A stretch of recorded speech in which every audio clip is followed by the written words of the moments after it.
Okay, I saw this one a couple days ago. Can the Switch 2 fix Pokemon? I mean, does Pokemon really need to be fixed? Let's get into it. This is by Game Rant, so let's get into it. Pokemon. That's one of the most basic things a human being can say. Pokemon is the highest grossing media Oh, franchise I didn't in. get what he said at the beginning. What he said? I like Pokemon. That's Same here. one of the most basic things a human being can say. Pokemon is the highest grossing media franchise in history. Yes, over the MCU, over Star Wars, over Hello Kitty. You know she was a human, by the way? My fandom for Pokemon fell off for a while, but after falling in love again with Sun and Moon post Summer of Pokemon Go, my expectations for what the Switch would do for the series were pretty high. In 2025, That's the first mistake, especially when it comes to Pokemon, but people don't want to hear that. I have a complicated relationship with Pokemon. I love playing the games, I love the series, the nostalgia, but the Pokemon Company doesn't give these games the love that they deserve. The Switch had some very high highs for the series, and I I don't I think they give them love, but the problem is they don't have enough time. They don't have enough time to pump out these games. They need more teams to work on them.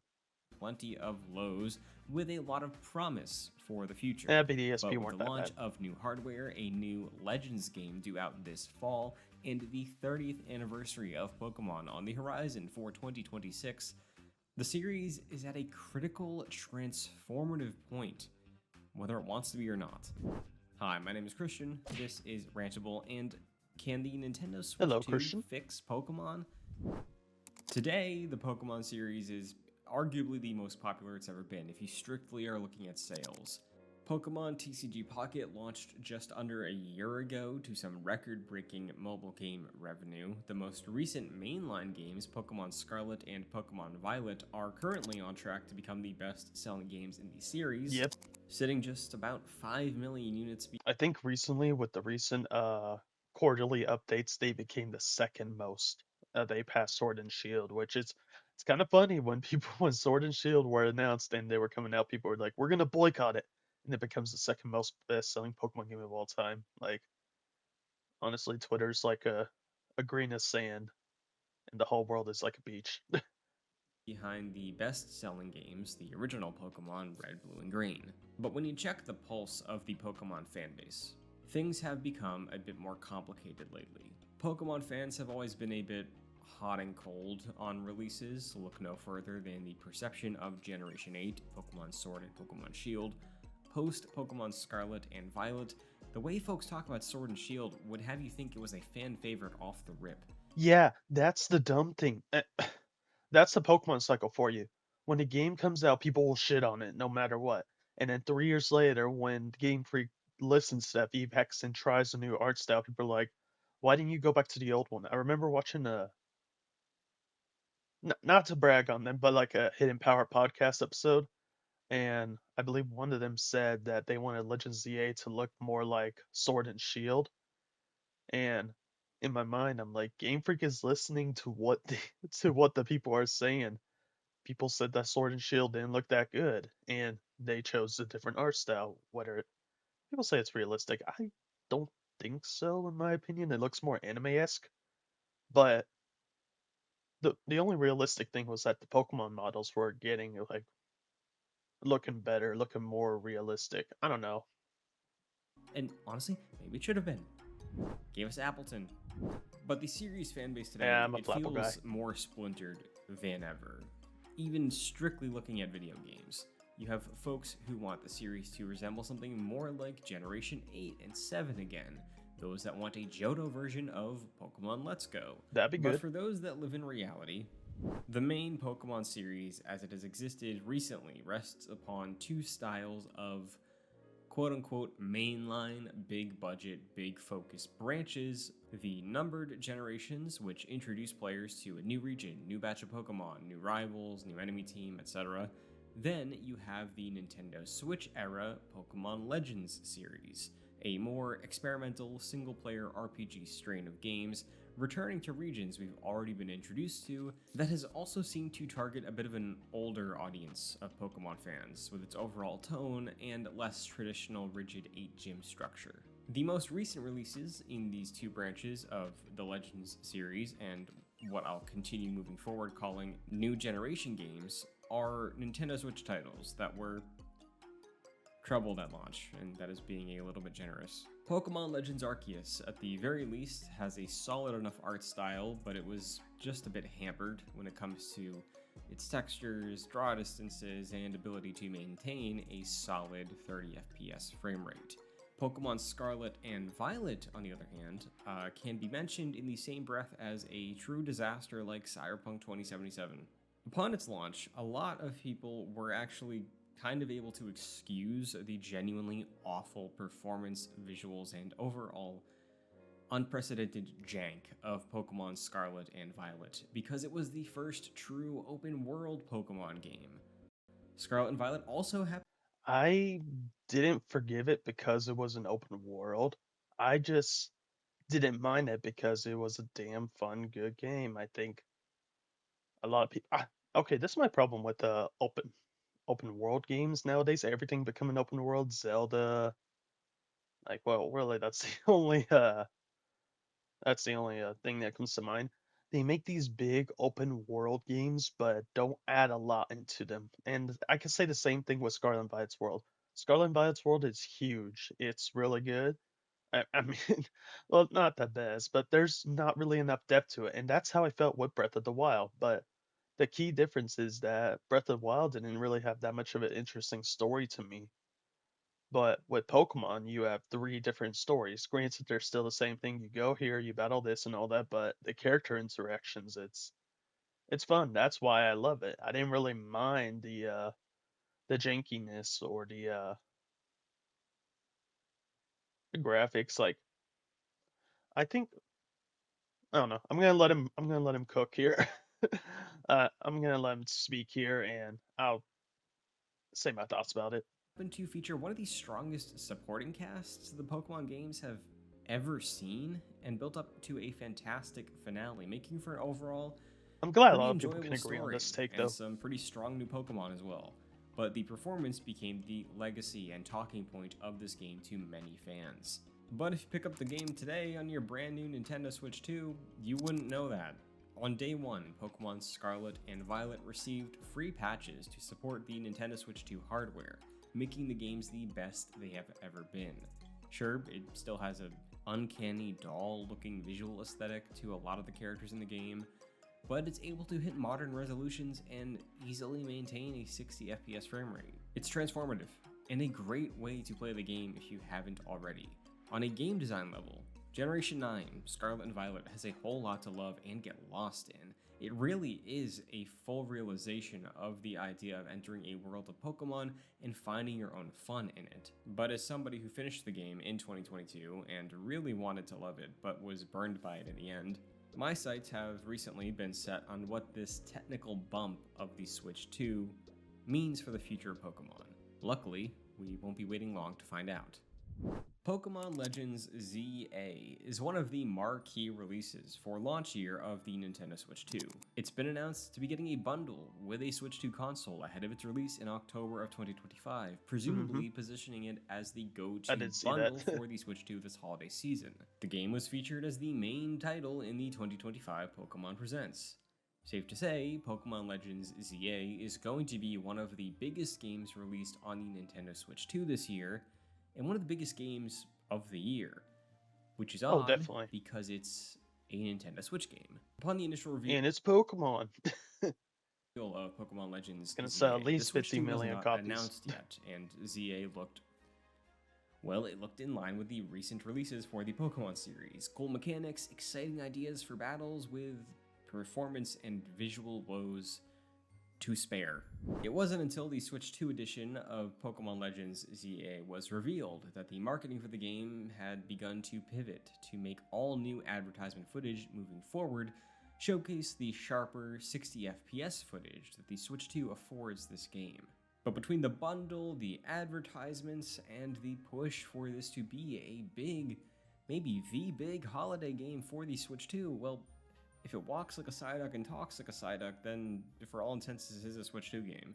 Having a Pokemon game ready for year one, advertised and bundled with the new console, the Switch 2, is huge.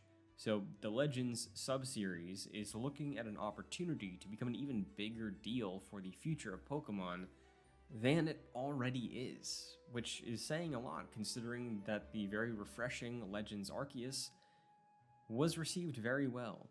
This was the first Yeah, it was like when it came out, like I remember when BDSP and Legends Arceus came out, like I was really excited for both, but a lot of people were very interested in Legends Arceus. I was still like when it first announced, I'm like, oh, is this going to be a catching simulator? But when it came out, I was heavily surprised by the amount of story and the amount of ooh, and the amount of side quests that they were available. Like the story was fantastic, and the side quests just even made it better.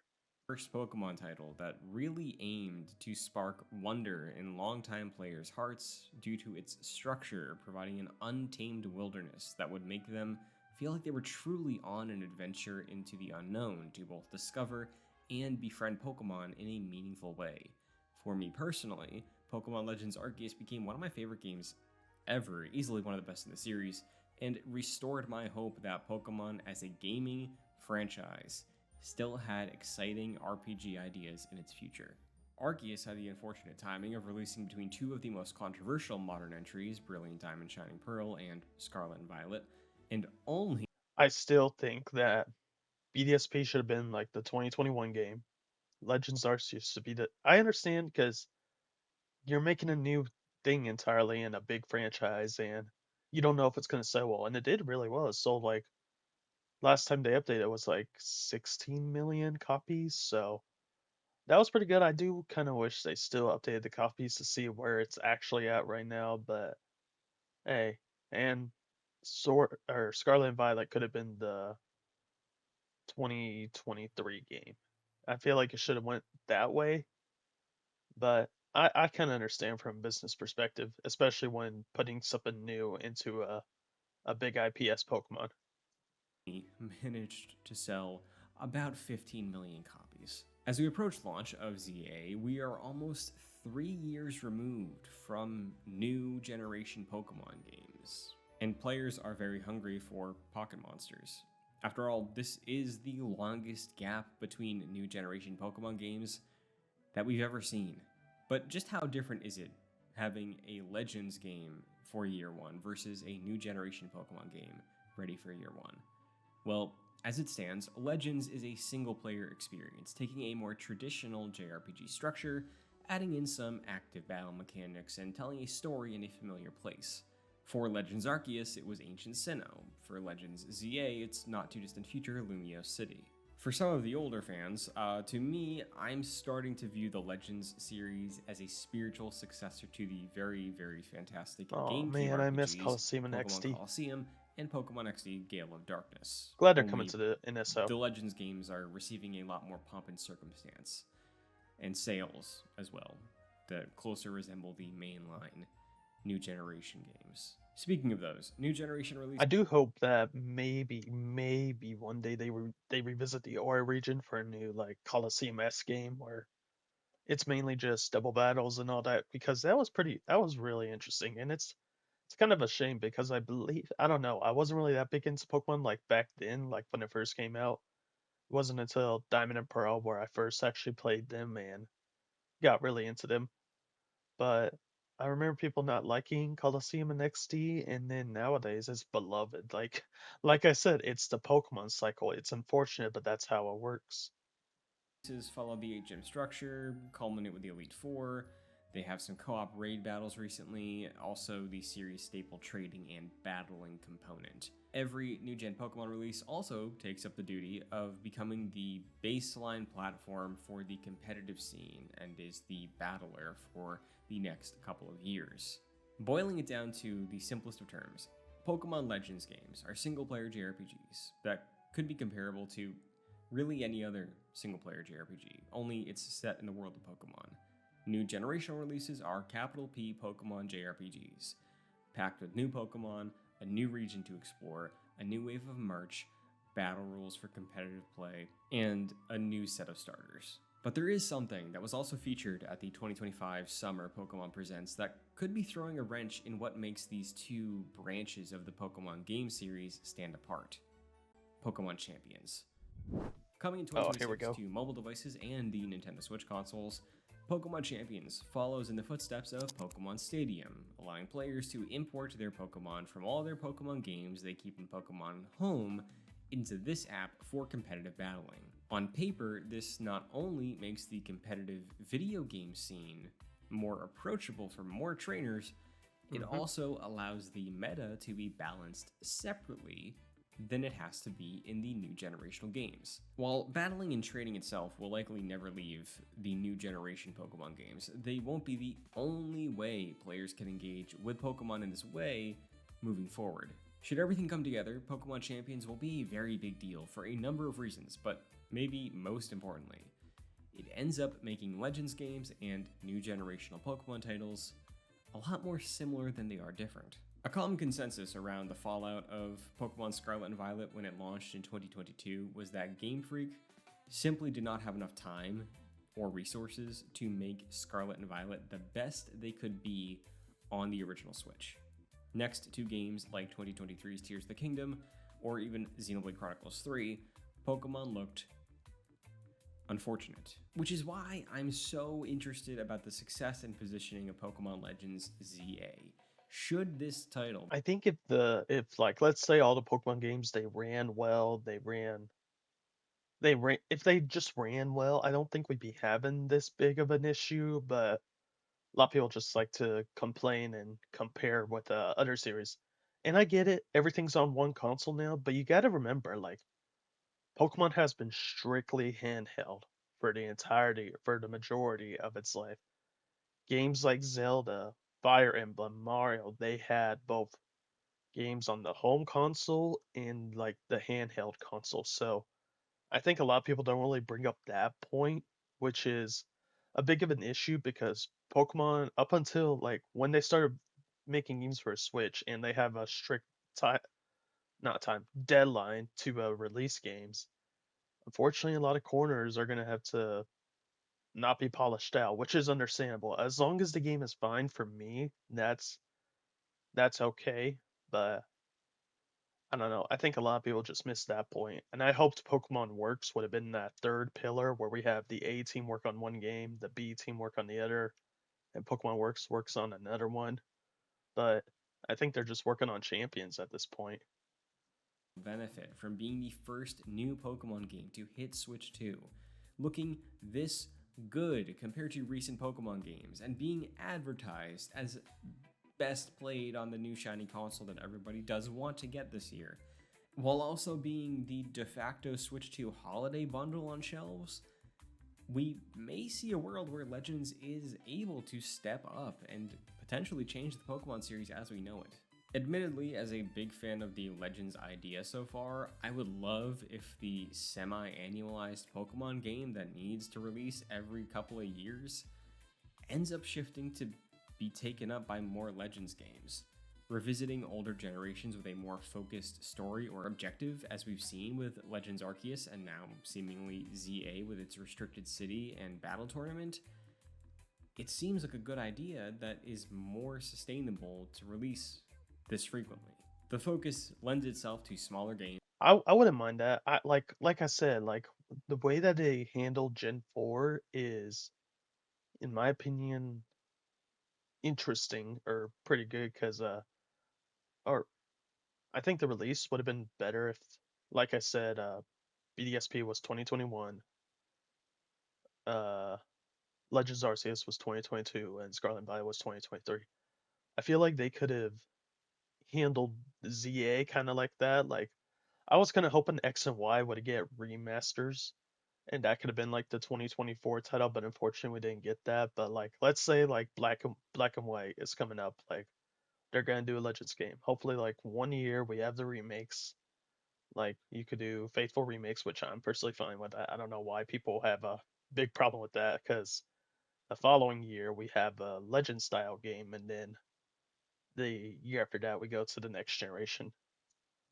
games and is able to please fans of older generations as well without committing to a full-blown remake. And this trend of making the old new again is something we've seen Pokemon adopt across the board through avenues like TCG Pockets and even the recent reboot of the anime, Pokemon Horizons.